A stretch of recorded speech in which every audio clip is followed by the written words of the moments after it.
Is it bad luck to buy a knife as a gift? No, luck isn't real. Don't worry about it. All right, fine.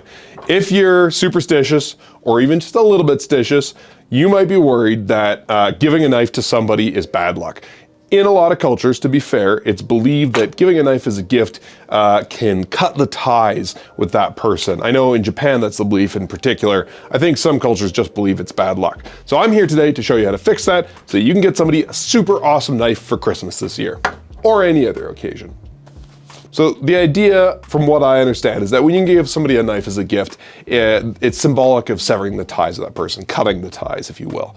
There's a very easy way around that. The simple trick is when you're giving somebody a knife as a gift, like this, you take some money, it can be a dime, it can be $100, pop it in the box with the knife, right? And then you wrap it and you give that to the person. When they receive the knife, they open it up, and they give you back that money, and it's a transaction. So if you do believe in things like this, that's the way that you break the curse. It's kind of funny to do it with $100 because it gives them kind of a difficult choice. Most people just do it with a coin, and some of the knife makers we work with actually used to ship knives with a 5 yen piece.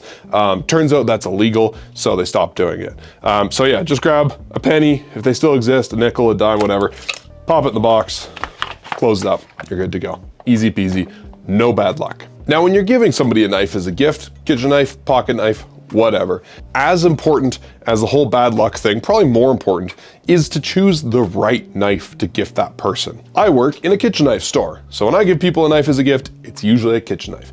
Everybody you're giving a gift to probably has a kitchen in their house, and that kitchen needs a knife. So it's a really, safe choice, honestly, to get somebody a kitchen knife as a gift, especially, something a little bit fancier that they may not have already or may not want to spend the money on themselves for something like a nice handcrafted Japanese kitchen knife. So when I choose a knife, number one, I go for a knife that is pretty. I know gift giving isn't supposed to be competitive, but it's a lot of fun to win, right? So you want them to open that box on Christmas morning or on their birthday, what have you, and go, oh my God, a knife, it's so beautiful. I'm gonna go use it right away and chop up dinner. You want them to be excited, right? So pick a knife that's pretty. Number two, you want that knife to be useful. So I typically, unless I know this person's knife collection, I go for something mid-size.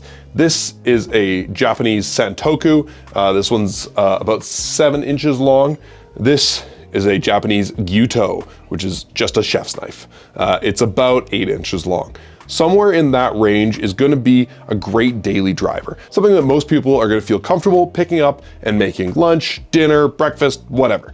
It's something they're going to use every day. And they're going to think of you every day because they're going to have a lot of fun using their knife. The great thing about Japanese knives is that they're made with much harder steel. Now, harder steel is going to hold an edge and hold a sharper edge for much, much longer. So it's gonna be the sharpest knife they've ever used in their life, and they're not gonna have to get it sharpened hardly ever. They do require a little tiny bit more care, which is why every single one of our knives comes with a care letter in the box.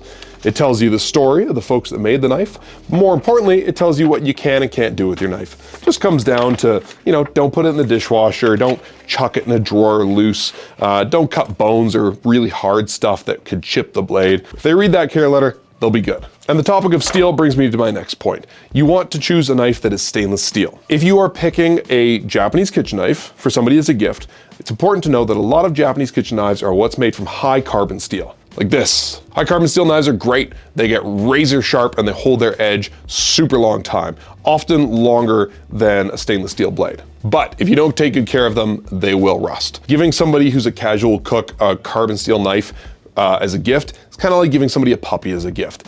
It's a nice idea, but it's really high maintenance. It's a lot of work. Now, if they're a professional chef or a foodie who really likes the process of cooking, carbon steel knife can be a great choice. But if you don't know this person and how well they take care of their stuff, just get them stainless steel. They're not gonna have any problems with it. Now, finally, you wanna make sure that the knife fits your budget. Now, if I like somebody, they're a really good friend, a family member, I'm comfortable spending a couple $100 on a great kitchen knife that they're gonna love. Some people have much bigger budgets than that. Some people have much smaller budgets than that, right?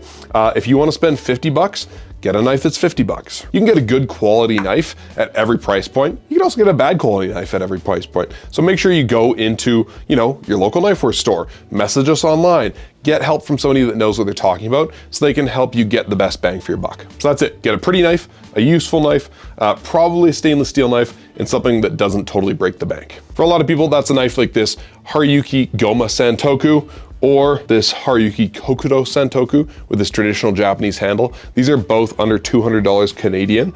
Really great choices. They're multi-purpose, everyday use knives. If you're looking to save some money, you got a lot of people to shop for, we've got a Black Friday sale running from November 25th to the December 2nd.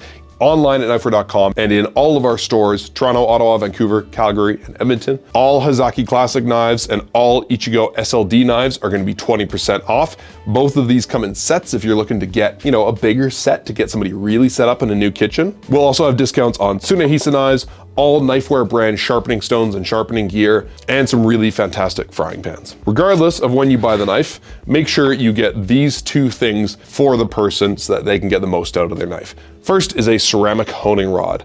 This looks like a steel rod that you would use on a Western knife, but it is harder and finer and it's much better suited to Japanese steel. It's actually better for pretty much any kitchen knife. Normally these guys are 64 bucks. They're half price when you buy a knife. So it's a great time to get this as maybe a stocking stuffer to go with the knife. The other thing is 10, 11 bucks. This is a plastic blade guard. Like I said, you don't want to chuck this loose into a drawer. If they don't have room in their knife block or they don't have a nice magnetic display like that, they can pop it in the blade guard. Super safe. They can take it to a friend's house to go cooking. If they're a professional, they can put it into their knife bag like this. That is the best way to store a sharp knife. If you really want to go all out for this person and get them super special to go with the knife, or you got them a knife last year and you're not sure what to get them this year, get them a high quality wooden cutting board. Wood is nice and soft. It's the best for your knife. It's antibacterial, so it's great in your kitchen. A good wood cutting board will last decades. This is my favorite. It's larch wood that's made in Canada. They're very sturdy, they're very pretty. I also really like the wood for chef's cutting boards. I've got one in my kitchen, also Canadian made, phenomenal. If you need some other stocking stuffers to go with your knife, these are my top picks. Hazaki steak knives, Japanese made blades, Canadian made handles, Canadian company, 100 bucks, 4 high quality steak knives, phenomenal. Chef's presses, stainless steel. They come in 3 different weights, different sizes. They're stackable, they're shingleable. If you know a foodie, these are an essential kitchen tool. King Tong, better than tongs, much better than planing tweezers. Sturdy, great for flipping steaks, moving charcoal around a grill, picking up your chef's presses. You can lift a whole turkey with these things if you have to. They're incredible. Knifewear Spoonula, it's a spatula, but better. Scraping out your blenders, baking, scraping down a mixing bowl. This is a must-have. Comes in 6 colors too. Talking about bang for your buck, this is the Nisaku Tomita bread knife. This guy's long, it's 270 millimeters. It's really great for big loaves of bread.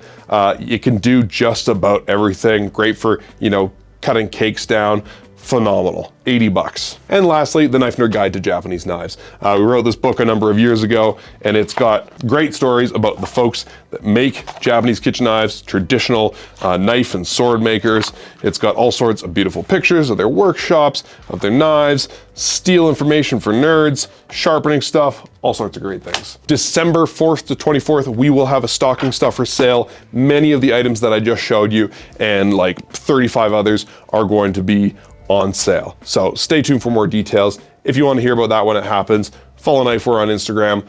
Check out the Knifewear mailing list. You can sign up on our website. The holidays are fast approaching. I'm done most of my shopping already because I'm crazy like that. So if you want to get started, head to knifewear.com. There's a link down in the description. Head to one of our shops in Toronto, Ottawa, Vancouver, Edmonton, and Calgary, or just shoot us a message online, leave us a comment down below, and we'll be happy to help. Merry Christmas, Happy Holidays, Happy New Year.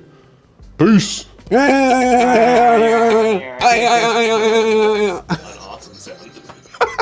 Fucking sick. That's going in the video for sure.